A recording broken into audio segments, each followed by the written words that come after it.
Howdy Space Rangers, Captain Phoenix here, and today I have a short video for you.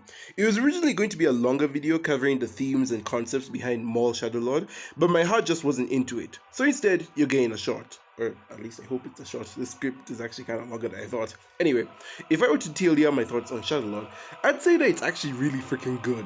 I love the animation, the fights, the characters, and the setting. I think they actually put in a lot of decent legwork to characterize Maul, and while he's not as compelling as he was in the Clone Season 7, he does feel like a fully realized character with years of baggage on him. I like that the show takes itself very seriously and sets a pace for itself that you don't see in other shows. Yeah, it copies a lot from the hallmarks of the Acolyte, Andor, and Rebels, but it does remix them enough to make it its own thing. Despite my initial lack of interest in the show, it put my worries to bed by having a sweet balance of action and character depth, and actually tied into Solo, which already had an end credit scene that just wasn't needed.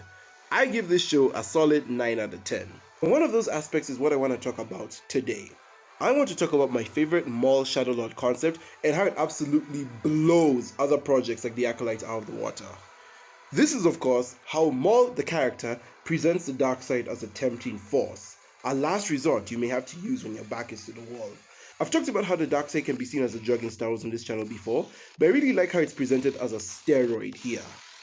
In episode 3, when Maul is taunting Devon, he tries to get her to tap into her rage. He exploits her insecurity and feelings of helplessness, reminding her of the future she lost and that she can only be great, be powerful again if she uses the Darkside. This does get Devon to crash out a bit, and it's what forms the link between her and Maul for the rest of the series. Future was robbed from you, yet you sit idle, refusing your call to fight.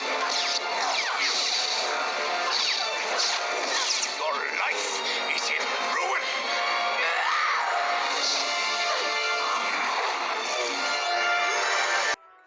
This is repeated again in the finale when Vader is chasing the group. Maul tells the Jedi to tap into their rage as Vader knows how Jedi fight, so throwing blind attacks at him may be more effective. Maul constantly brings up the Darkside as a solution to their problem, which it kind of does in the end. However, before I touch on that, I want to bring your attention to how the Acolyte uses the Darkside. In the Acolyte, after Osha is captured by Kimia, he and her chat about the light and dark, and how there's more to it than she realizes.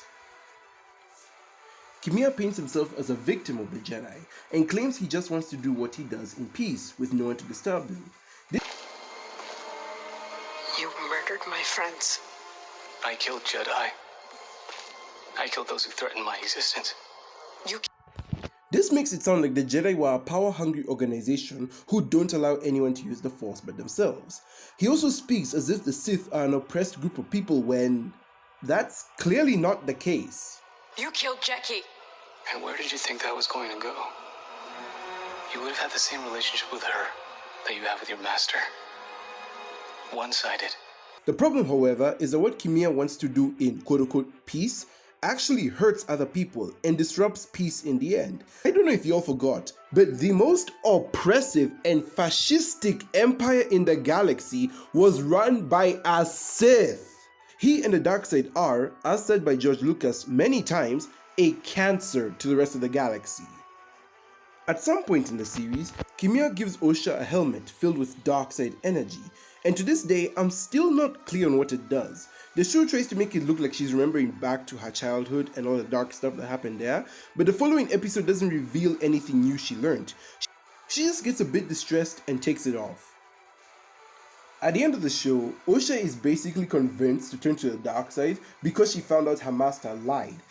He didn't save her sister from falling, and he killed her mother in, let's face it, an act of self-defense in May's interest. That apparently was enough for her to turn her back on everything she knew, despite this being the only hiccup she had with the Jedi. Mind you, before this, her faith in them was not really shaken that much, outside of being arrested at the beginning of the series because, of a fake identity crisis, and Kimia's rambling. And even then, it's hard to tell if Osha was actually interested in what he was saying, or if she was still thinking about his dong saber. In Maul, the Darkside is actively shown to be useful in its final episode. After Devon sees her master killed at the hands of Vader, she loses her cool and gives into her rage. This of course does nothing against Vader, but she's able to beat the Crow Inquisitor by nicking his knee. Devon allows her rage to overtake her, and it makes her want to battle Vader. Maul stops her but promises her that one day she will take on Vader, but only if she receives training from him. This scene is excellent, as not only does it show that the Darkside can be effective in the short term, again like getting a high from a drug, but it also makes you feel conflicted. Up until this point, we were rooting for Maul to get a win, and we just saw that the Darkside can be a practical thing. On the other hand, we don't want Devon to fall, and it's sad seeing this feisty teenager finally break. And that is what I love most about Maul. The show never forgets that he's a villain and plays to that to mess with our emotions and expectations of what happens next, despite knowing how his journey ends. In this show, they make it clear that the Darkside is bad and corrupting, just like Yoda said all those years ago. Beware of the dark side. Anger, fear, aggression. The dark side of the Force are they. Easily they flow, quick to join you in a fight. If once you start down the dark path, forever will it dominate your destiny, consume you at will. In short, Maul Shadowlord absolutely mogs the Acolyte when it comes to representing the dark side, as even though both shows are about a Jedi falling, one show celebrates it while the other treats it as a terrible thing. And it's the one with a villain as the main character.